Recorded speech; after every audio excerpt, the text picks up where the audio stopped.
YouTubers, this is Mike Sharkey. I've been meaning to do a video for a little while now about my Colt 50. I've had the bike since nearly September last year now. It's done about 1700 miles, but I thought I'd just do a quick, a really quick video on it.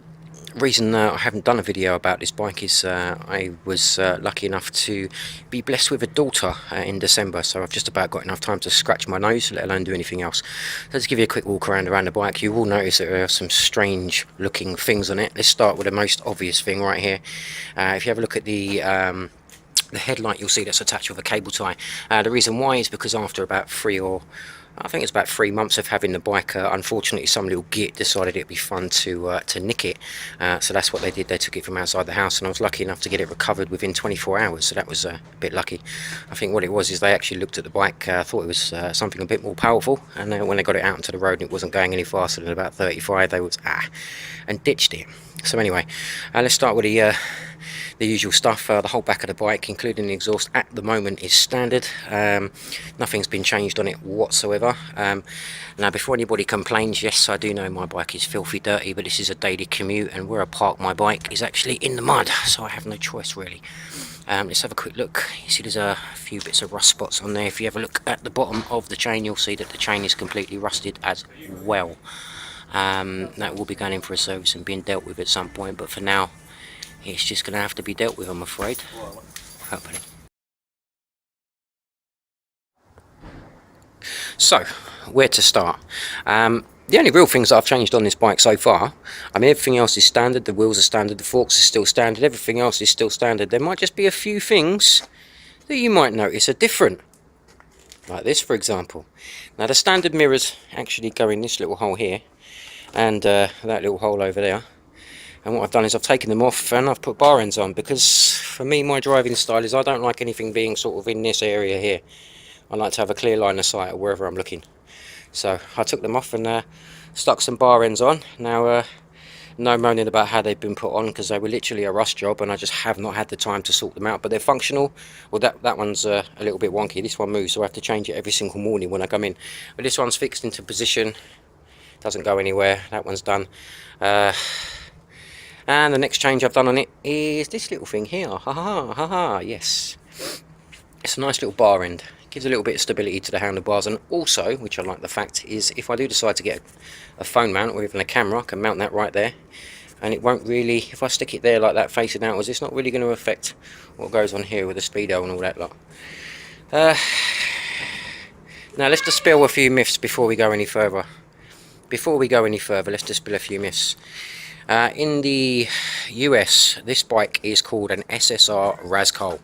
It is a 125 bike. It is standard 125, and it actually comes from China, and the exact designation of the bike is called a Yin Yang Monster.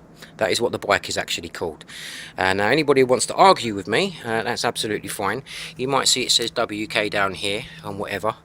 The SSR Colt, and the Colt are both made in China by the same company called Yin Yang. And if you're not sure, what we do is you come over here to the engine itself and you have a good look just down there, you see. Now if you have a quick look, you can see that right there. YG 1P39 FMA. The 1P39 FMA denotes a 50cc or a 48cc engine, and the YG is actually where it was made, which is Yin Yang. Which again is in China, as I've already mentioned. There will be 3 upgrades done to the bike eventually when I get round to it. I am looking at putting an exhaust, a decent exhaust on, because these 50cc's are restricted to 35 miles an hour.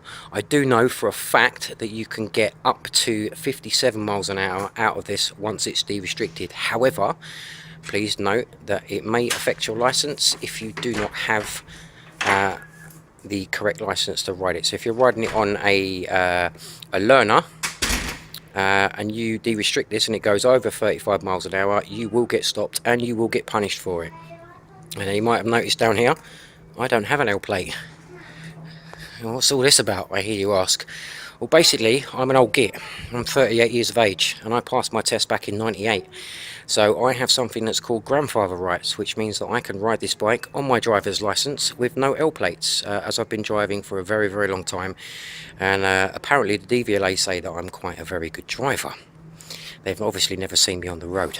But anyway, so as I said, I will be changing the exhaust from standard. So as you can see, it's here at the minute, and I'm looking probably to do something down here on the low mount side, because I don't like, I'll be honest, I don't really like the fact that this is sitting up here, ouch, it's hot, so close to your bum cheeks. That's just a preference of myself, but it's completely up to yourself what you decide to do.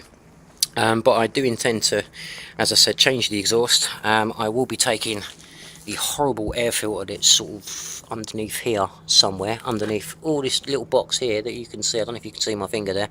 This little box here is a standard air box that's on the SSRs and also is on the Colt.